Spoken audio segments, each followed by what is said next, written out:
Ika-23 Kabanata. Nang ika-7 taon, gumawa na ng hakbang si Jehoiada. Gumawa siya ng kasunduan sa 5 komander ng daan-daang sundalo. Sila'y sina Azariah na anak ni Jehoram, Ismael na anak ni Jehohanan, Azariah na anak ni Obed, Maaseya na anak ni Adaya, at Elishaphat na anak ni Zikri. Umikot sila sa buong Huda para tipunin ang mga Levita at ang mga pinuno ng mga pamilya. Pagdating ng mga tao sa Jerusalem, pumunta sila sa templo at gumawa ng kasunduan kay Joash na anak ng hari. Sinabi ni Jehoiada sa mga tao, "Ito na ang panahon na ang anak ng hari ay dapat maghari. Nangako ang Panginoon na palaging mayroon sa angkan ni David na maghahari. Ngayon, ito ang gagawin ninyo. Ang isa sa 3 grupo ng pari at levita na nagbabantay sa araw ng pamamahinga ay magbabantay sa mga pintuan ng templo. Ang pangalawa sa 3 grupo nila ay magbabantay sa palasyo ng hari. At ang huli sa 3 grupo ay magbabantay sa pintuan ng sur. Ang iba'y doon sa bakuran ng templo ng Panginoon. Walang papasok sa templo ng Panginoon, maliban lang sa mga pari at mga levita na naglilingkod sa oras na iyon. Pwede silang pumasok dahil itinalaga sila para sa gawaing ito. Pero ang iba'y kailangang sa labas lang magbabantay, ayon sa utos ng Panginoon. Dapat bantayang mabuti ng mga levita ang hari, na nakahanda ang kanilang mga sandata, at susundan nila siya kahit saan siya magpunta. Ang sinumang papasok sa templo na hindi pari o levita ay dapat patayin.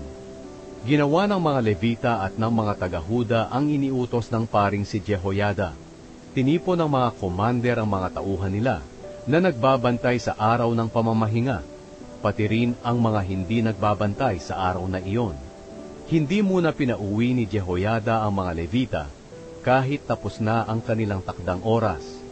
Pagkatapos, binigyan ni Jehoiada ang mga komander ng mga sibat at ng malalaki at maliliit na pananggalang na pag-aari noon ni Haring David na itinago sa templo ng Panginoon. Pinapwesto niya ang mga armadong lalaki sa palibot ng templo at ng altar para protektahan ang hari. Pagkatapos, pinalabas ni Jehoiada at ng kanyang mga anak si Joash na anak ng hari at kinoronahan. Binigyan siya ng kopya ng mga tuntunin tungkol sa pamamahala ng hari at idineklara siyang hari. Pinahiran siya ng langis para ipakita na siya na ang hari. At sumigaw agad ang mga tao, "Mabuhay ang hari!"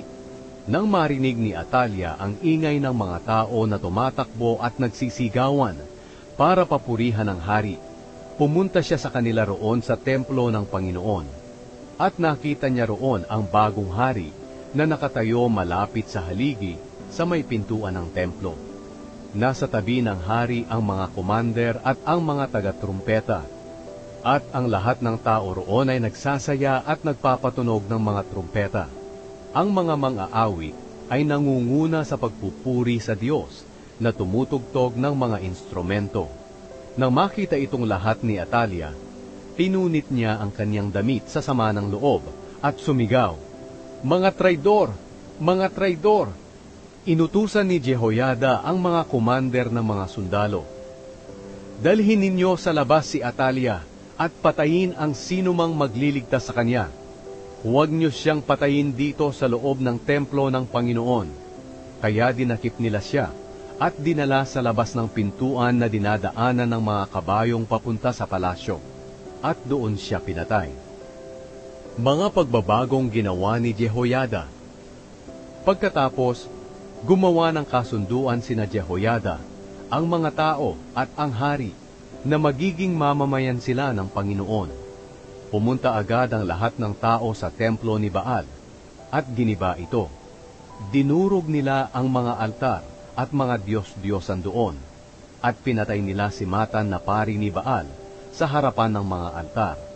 Pagkatapos, ipinagkatiwala ni Jehoiada sa mga paring levita ang pamamahala sa templo ng Panginoon, gaya ng ginawa ni David noon. Maghahandog sila ng mga handog na sinusunog ayon sa nakasulat sa kautusan ni Moises, at magsasaya at aawit ayon sa iniutos ni David. Nagpalagay din si Jehoiada ng mga gwardya ng pintuan ng templo ng Panginoon para walang makapasok na tao na itinuturing na marumi.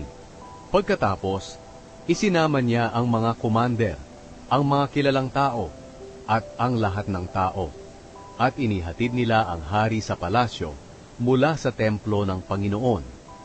Doon sila dumaan sa hilagang pintuan, at naupo ang hari sa kanyang trono. Nagdiwang ang mga tao, at naging mapayapa na ang lungsod matapos patayin si Atalia.